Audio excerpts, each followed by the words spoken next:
إن الحمد لله نحمده ونستعينه ونستغفره ونعوذ بالله من شرور أنفسنا ومن سيئات أعمالنا من يهده الله فلا مضل له ومن يضلل فلا هادي له أشهد أن لا إله إلا الله وحده لا شريك له وأشهد أن محمدا عبده ورسوله أما بعد أعوذ بالله من الشيطان الرجيم ولنبلونكم بشيء من الخوف والجوع ونقص من الأموال والأنفس والثمرات وبشر الصابرين. یہ دنیا پریشانیوں، مصیبتوں اور دکھوں کی یہ ماجرا ہے۔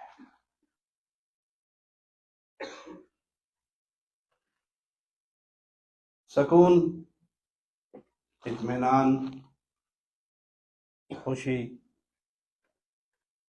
اس بندہ مومن کے لیے ہے جو اپنا رشتہ اپنے اللہ سے جوڑ لیتا ہے، جو تقدیر کے فیصلوں پہ راضی ہو جاتا ہے، جو اللہ کی طرف سے آنے والی آزمائشوں پر صبر کرتا ہے، اللہ سے اجر کی امیدیں لگاتا ہے، اور بربادی ہے اس کے لیے جو آزمائشوں پر، پریشانیوں پر، غموں پر، دکھوں پر واویلا کر کے ان مصیبتوں کو اپنے لیے وبال جان بنا لیتا ہے۔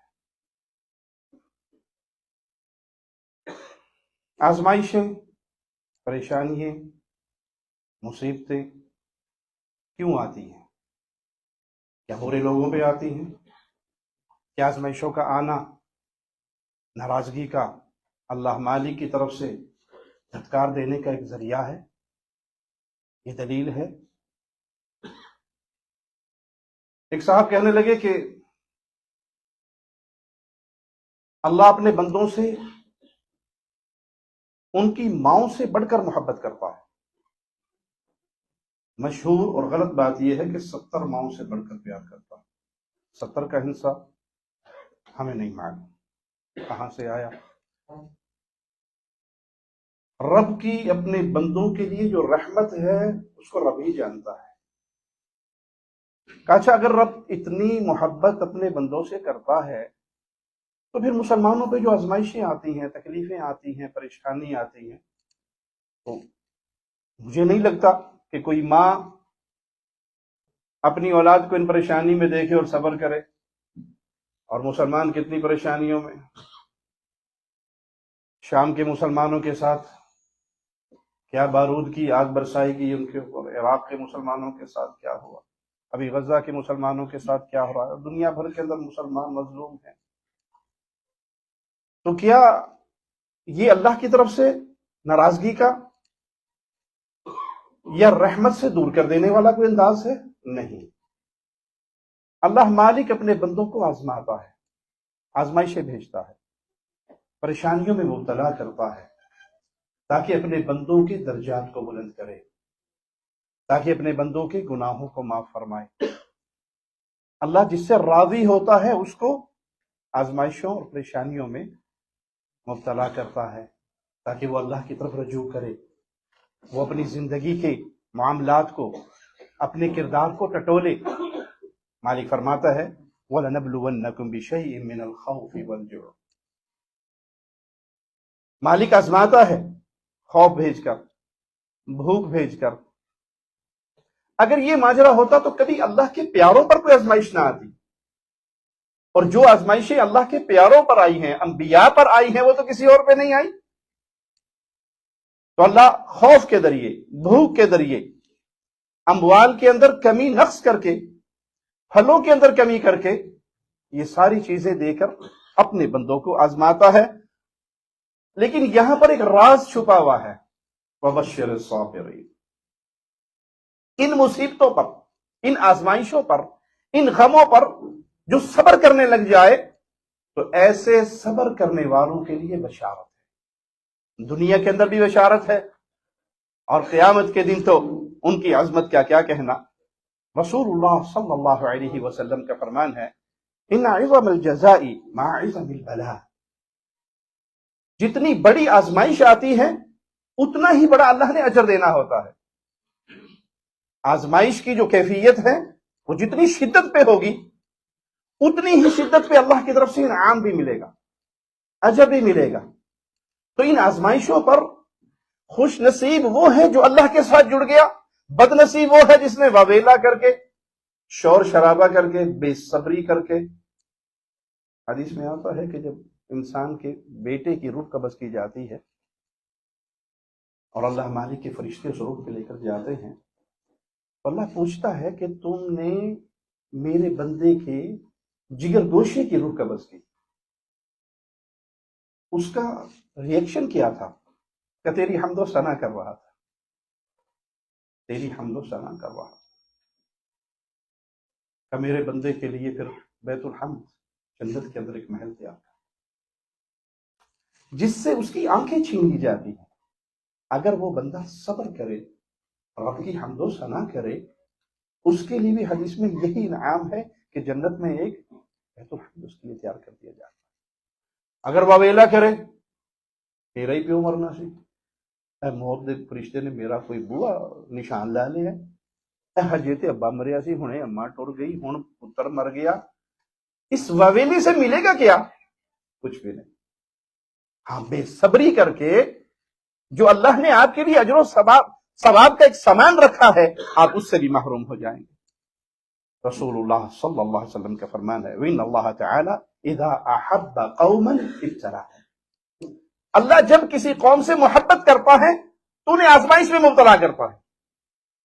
آزمائش کا آنا آپ کے لیے باعث اجر ہے اگر آپ نے صبر کے دامن کو تھام لیا اور اللہ مالک سے اپنا رشتہ جوڑ لیا, اور آپ کے لیے مصیبت ہے اگر آپ اللہ سے ٹوٹ کر دل بہلانے کے لیے شیطان کے راستے پہ چل پڑے. کسی سگریٹ پیلے مارے سے پوچھو سگریٹ کیوں پیندے ہو, اور جی مولوی صاحب ساڈی مزے والی زندگی, ساڈی ٹینشن کا تمہیں کی پتا. میں ٹینشن دور کرتا, اس سے ٹینشن ہی دور ہے. بھائی فلم کیوں دیکھ رہے ہو, بھائی یہ ڈرامے کیوں دیکھ رہے ہو, یہ ہنسی مذاق کے پروگرام آپ کے موبائل پہ اکثر کیوں؟ اور جی غم ہی بڑے نے, غم دور کر رہے ہیں. آپ غم دور نہیں کر رہے, اپنے اوپر غموں کا انبار لاد رہے ہو کہ آپ کو اللہ کی طرف سے کوئی آزمائش آئی, بجائے قرآن پڑھنے کے, بجائے نماز پڑھنے کے, بجائے اللہ سے رشتہ مضبوط کرنے کے, آپ نے شیطان سے تعلق توڑ لیا اور سمجھ لیا کہ اس سے میرا غم ہلکا ہوگا. غم ہلکا ہوتا تھا رسول اللہ صلی اللہ علیہ وسلم کا. کیسے؟ بلال سے کہا کرتے تھے اذان دو, نماز پڑھے. رسول اللہ صلی اللہ علیہ وسلم نماز پڑھ کے اپنے غم کو ہلکا کرتے. صحابہ اللہ کی یاد سے اپنے غم کو ہلکا کرتے, اللہ کے ذکر سے اپنے غم کو ہلکا کرتے. غم کے اندر آپ نے کیا دعا سکھائی؟ اللہ اللہ ربی لا اشرک بہ شیئا. یہ توحید کا ترانہ گایا, غم ہلکے ہو گئے. اور جو شخص یہ کہے کہ جی نشے پہ لگ گیا ہوں غم ہلکا کرنے کے لیے, سگریٹ پیتا ہوں غم ہلکا کرنے کے لیے, آؤٹنگ پہ نکل گیا ہوں دوستوں کے ساتھ جس میں نمازوں بھی ضائع, جماعتیں بھی ختم, سب کچھ گیا, اور ہنسی مذاق کے میوزیکل شو پروگرام دیکھ رہے ہیں, غم ہلکا کر رہے ہیں. نہیں, یہ آپ کے اوپر جو آزمائش آئی آپ کو شیطان کے قریب کر گئی. تو پھر سنیے, جس نے اللہ کی طرف سے آنے والی آزمائشوں پہ صبر کیا فمن رضی فلہ الرضا, جو راضی ہو گیا میرے اللہ کا فیصلہ ہے, الحمدللہ میرے اللہ کا فیصلہ ہے, میں اللہ کے فیصلوں پر راضی ہوں. آپ گزرے ایک عورت کے پاس خبر پہ بیٹھی رو رہی ہے, اب نے کہا صبر کر, نہ پہچان سکی یہ تعلیم دینے والے کون ہیں, تیرا مریا ہوں تینوں پتا ہوں دکھ کنا ہوں. کہا لوگوں نے یہ کون تھے, رسول اللہ تھے, کیا جواب دیا ہے؟ پھر آ کر کہتی میں نے اب صبر کیا. کہا نہیں, اب وقت گزرنے کے ساتھ تجھے صبر آ گیا. صبر تو وہی تھا اگر تو پہلی چوٹ پر, پہلے صدمے پر صبر کرتی. تو جو اس مصیبت پر راضی ہوا اس کے لیے اللہ کی طرف سے رضا ہے. ومن سخط فلہ سخط, اور جس نے واویلا کیا, ناخوشی ناراضگی کا اظہار کیا, تو اس کے لیے وہی ہے جو اس نے اپنے لیے پسند کیا. آزمائشی ایک کسوٹی ہے. آپ نے سنا ہوگا نا سوناروں سے, سونے کو بھٹی میں ڈال کے